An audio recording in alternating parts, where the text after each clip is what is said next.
I want to step away from the game itself for a second. This is not something I like to do very often when I review games, but the conversation around this game has been volcanic, I'll say, or vitriolic at the very least. And I don't understand why. There was a conversation or some type of talk back and forth about how this game was being censored, or how like they were afraid to make Eve sexy in this game. They're not afraid to make Eve sexy in this game. She wears a skin-tight suit the whole time. Connor, in fact, you walked into my room one night when I was playing, and you just went, Jesus, because just in the open world running around, it's just ass just in your screen. And it's just kind of like, all right, cool, we're going that route. And I don't have a problem with going that route. If you want to make your game super horny, make it super horny, whatever. It's not typically my style of games that I enjoy, but like I'm not going to ding you for that. However, this game is horny, and the conversation around it about how, they're censoring it, this, that, and the third, it just feels like a bunch of incel losers on the internet. And I'm talking to you, incels, where they were like, oh no, this is too far. Sony's doing too much. We need to fight for the right for this game. We need to free Stellar Blade. I think a hashtag was trending at one point. And guys, what the fuck are y'all talking about?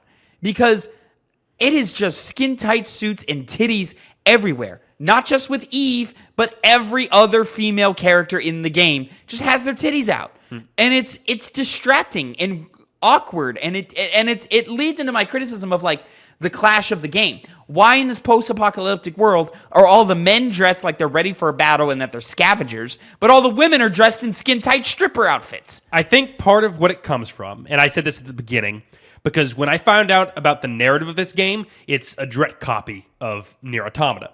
And, that's fine if you can do good with it. But one of the other elements of Nier Automata that was talked about a lot, and the director himself talked about it a lot as well, was the sensuality of the main character, 2B. She's kind of become an icon in just of how her design looks. She's hot, but it doesn't shove it in your face. You actually kind of have to do, camera angles. You probably know what that means, to see the naughtier bits. But it's not like front and center in your face. It seems like this game wanted to do what that game does, and what people like, how people reacted to Lady Dimitrescu, and make a horny character, but they just didn't have any substance behind it. I'm not kidding. Opening cutscene of this game, just a glamour shot of just like, look at the ass and look at the curves here. Like it's pretty ridiculous, and it's invasive. It gets in the way of the enjoyability of the game, I think.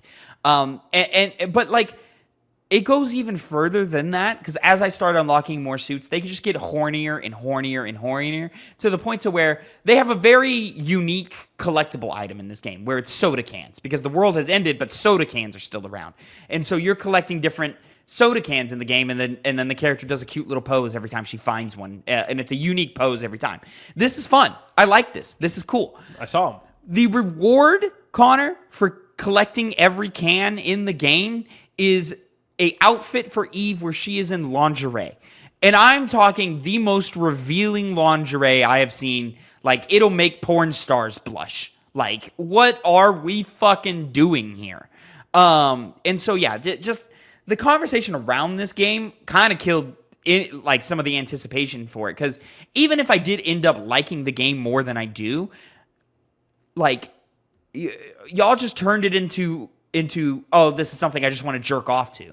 And that is giving a discredit to what the game is actually trying to do, which is be a fun action game. And it is a fun action game. I'll say again, like, the way that, like, electricity and lightning, like, strikes off of the blade when you counter an enemy, and when you do, like, special combo moves where, like, you're, like, zipping around and dashing or slashing at dudes really quickly. Like, all of that's really cool. It feels good to play. There's some platforming elements in the game that I'm not super into. It's a little stiff in that element. But when you're fighting, it feels awesome. And I'll say something that is kind of letting the combat down, and what might be the worst part about this game is overall, is its production quality. Like, when a boss fight starts, they just kind of start. They don't have there's no intensity behind it. There's no build of music. There's no ominous rising tension. It's you're walking down a street, a hard cut into a cutscene, big monster explodes from some rubble, lands in front of you, and now you fight.